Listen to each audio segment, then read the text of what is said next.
What is going on, everyone? Dominic Dominator with the Veterans Den channel, bringing you some interesting news, some fallout from the debate with Trump and Biden.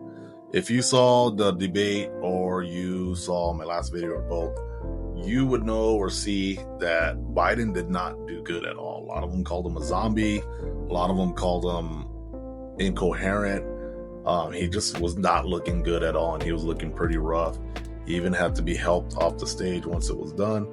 And it got everybody talking immediately right after the debate, as soon as it was over, about replacing him or what's the next step.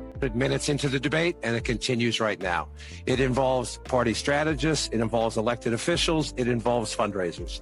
And they're having conversations about the president's performance, which they think was dismal, which they think will hurt other people down the party in the ticket. And they're having conversations about what they should do about it. Some of those conversations include, should we go to the White House and ask the president to step aside? Other of the conversations are about, should prominent Democrats go public with that call?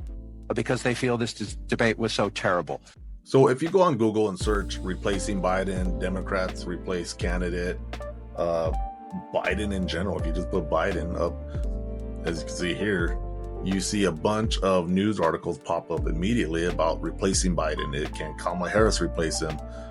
Who do they nominate next? How do we remove Biden? Because they pretty much lost all hope in Biden, according to all these news articles. I mean, he was still out there campaigning today.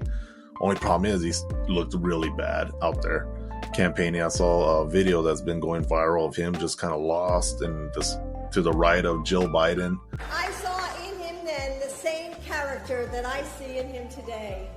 And even though he has faced unimaginable tragedies, his optimism is undaunted. While Jill is out there talking at a podium, he looked really lost. So kind of just reinforces what we saw at the debate. But interesting news. And that news is that Biden cannot be removed from the ballot. So as of right now, as of today, Biden cannot be removed from the Wisconsin ballot.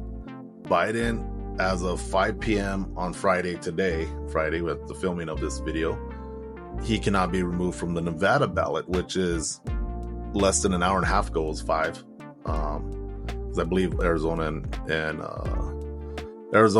Nevada are the same time. Even if I'm wrong, then we're an hour ahead, meaning they closed 27 minutes ago.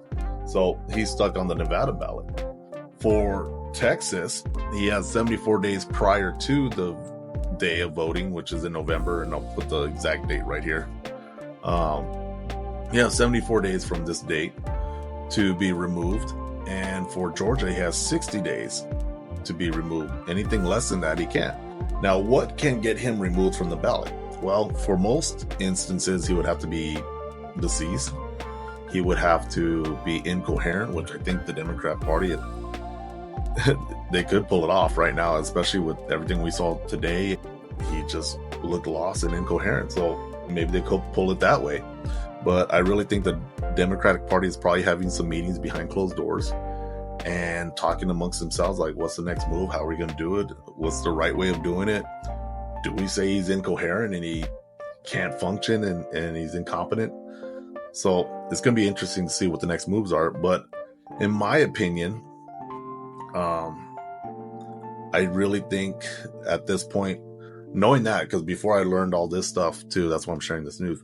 Before I learned all this stuff, I really thought they were going to replace him. But because of all that, I think they have no choice but to, run with them. Because if they bring in somebody new, and there's some of these states that they can't remove Biden from the ballot, but they can add a new Democratic Party nominee, it's going to give you RFK Jr., Trump, Biden, and whoever this fourth person is. And that's going to split the votes 4 ways. Now, if you're a Democrat, more than likely you're going to vote for one or the other Democrat, which is going to split that vote. So there's really no way of you winning. And majority of the votes, in my opinion, are going to go to Trump. So if you looked at my last video, I did say I didn't think Biden was going to make it to the end as far as the election. And pretty much I stand by that. But now that I'm reading all this information and passing on this information to you, they're going to have no choice but to write him out, So I stand corrected. I'm wrong. And that's due to them not being able to remove them. I don't see them adding another person because that's just going to lessen their chance at winning. So they got to ride the Biden surf all the way in to shore. So we'll see what happens. But let me know what you think. Comment below. Let me know your thoughts and opinions. If you have any more information or any facts about states that you live in as far as the ballot, such as an example, 60 days prior to the election in Georgia, you can't get removed unless you do it prior to the 60-day mark. So if you have some information like that, pass it on. I would like to read it. I'm pretty sure other people watching this video in the comments would like to know. Please like, share, and subscribe. And I will catch you all in the next video. You take care. Have a good weekend. Carry on.